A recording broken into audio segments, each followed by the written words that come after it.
English grammar में सबसे confusing topic जो है उनमें से एक टॉपिक स्पेलिंग्स का भी है। बहुत से स्टूडेंट तो क्या टीचर भी इसमें कंफ्यूज हो जाते हैं। जिस तरह की ये कुछ वर्ड है, अगर ये लास्ट वन जो है हमें लिखना है पावरफुल, तो हम किस तरह लिखेंगे? FULL लिखेंगे या सिंगल एल लिखेंगे?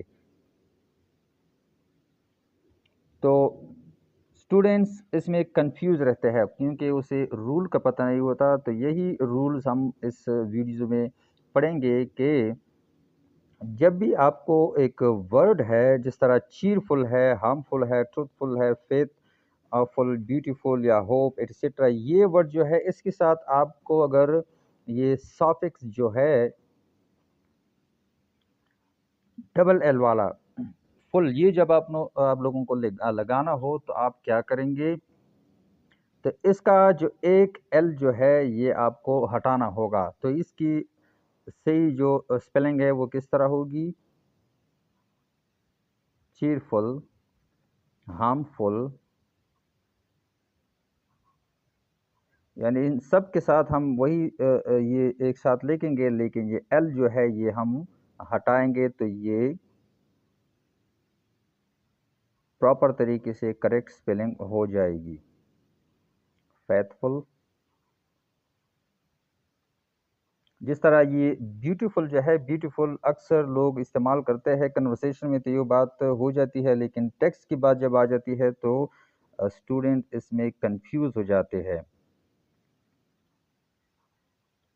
तो अब कंफ्यूज नहीं होना है। जब भी आपको ये फुल लगाना हो इन वर्ड के साथ, या इसकी जिस तरह और भी वर्ड हो, तो जब भी ये सॉफिक्स जो है ये आपको एट द एंड लगाना हो तो आपको एक एल हटाना होगा।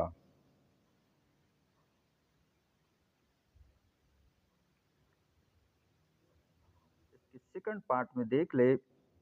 दूसरा रूल इसका ये है कि वो तो हमने सॉफिक्स लिखा था कि सॉफिक्स का अगर हम डबल एल आ जाता है तो उससे एक एल हम हटा देते हैं, तो वो उसका रूल था। अब ये क्या है? ये प्रीफिक्स है। प्रीफिक्स में क्या होता है, ये पहले अगर आप देख ले तो यहाँ डबल एल आ गया है, तो इसके साथ हम क्या करेंगे? मोस्ट कंफ्यूजिंग वर्ड जो है ये है। अक्सर आपने फंक्शन, शादी ब्याह पर जो एंट्री का गेट होता है उस पर ये वर्ड लिखा होता है। तो कुछ लोग इसे डबल एल के साथ लिख देते हैं और फिर ये कहते हैं कि ये दोनों सही है, लेकिन ये ऐसा है नहीं। तो आप इसकी करेक्ट स्पेलिंग किस तरह लिखेंगे? एक एल जो है वो आप हटाएंगे तो ये करेक्ट बन जाएगा। इसी तरह ऑलमोस्ट है, तो ये आप क्या करेंगे? एक एल हटाएंगे तो ये बन जाएगा correct form of the word. इस तरह ऑलरेडी है, स्किलफुल है।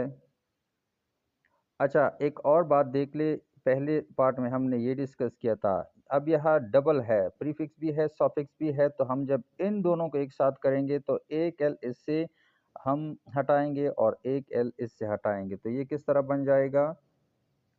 स्किलफुल। इसी तरह फुलफिल है, तो ये करेक्ट वर्ड जो है स्पेलिंग इसकी हो जाएगी। इसी तरह अगर एक और देख रहे, ऑल माइटी, अक्सर आपने किताबों में देखा होगा। तो इसके साथ हम क्या करेंगे? यहाँ भी एक एल हटाएंगे और माइटी जो है वो इसके साथ लगाएंगे, तो ये स्पेलिंग हो जाएगी करेक्ट। तो होप दैट आपको समझ आ गया होगा। ये कुछ वर्ड मैंने एग्जाम्पल के थ्रू आपको समझा दिए। इस तरह के और वर्ड्स ढूंढिए और प्रैक्टिस करें, तो आपको फिर स्पेलिंग मिस्टेक जो है वो काफ़ी हद तक वो आपकी इम्प्रूव हो जाएगी। आप स्पेलिंग मिस्टेक्स नहीं करेंगे।